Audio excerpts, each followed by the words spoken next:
것으로 예상됩니다. 4개월을 기준으로 삼는다면은 100조 가까이 된다는 거예요. 그러다 보니까 나라 국간을 책임지고 있는 기획재정부의 어떤 입장도 주목이 됐는데 기획재정부는 일단 난색을 표했더니 정세균 총리가 이 나라가 기재부의 나라입니까? 뭐 이렇게 질책했다는 거예요. 그렇습니다. 네. 이 나라는 뭐 기재부의 나라는 아니죠. 국민의 나라인데 네.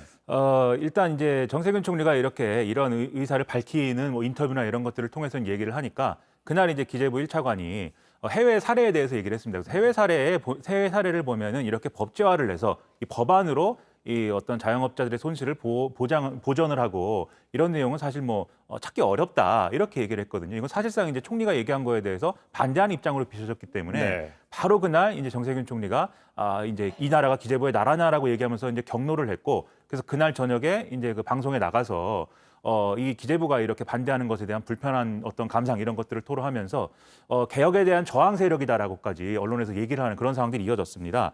그런데 이제 공무원 입장에서 이제 개혁의 저항 세력이라고 하고 뭐 이렇게까지 얘기를 하면 사실 이것은 뭐 준 이제 사형 선고나 다름이 없는 것인데 네. 또 가만히 있으면 안 되는 것이겠죠. 그래서 바로 이 늦은 밤에 이제 보도 자료를 내서 해명 자료를 내서 네. 해외 사례에 대해서 얘기를 하다 보니까 얘기가 그렇게 된 것이 지금 반대하는 것은 아니다. 뭐 이렇게 얘기를 했는데요.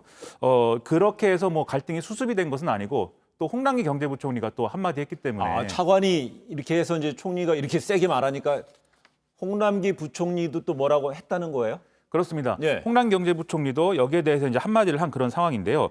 글을 올린 겁니다. 글을 올렸는데 내용이 기획재정부의 어떤 고민에 대한 얘기입니다. 이렇게 자영업자들의 어떤 손실을 보장해 주는 것을 법제화하는 것은 지금 가보지 않은 길이다. 그리고 기획재정부 입장에서는 그 가보지 않은 길을 가기 위해서는 여러 가지 따져야 될 것들이 많은데 재정은 화수분이 아니기 때문에 특히 이 문제에 있어서는 기획재정부가 상당히 이제 좀 검토를 많이 해볼 수밖에 없는 것이다. 이렇게 얘기를 했습니다. 그런데 홍남기 경제부총리가 항상 이제 비슷한 모습인데 이렇게 여러모로 어렵고 난제가 있다라고는 얘기를 하지만 결론에 있어서는 정치권에서 논의를 하면 그것을 어떻게 검토해서 반영할지를 좀 생각을 해보겠다라는 결론으로 이제 이어지는 거거든요.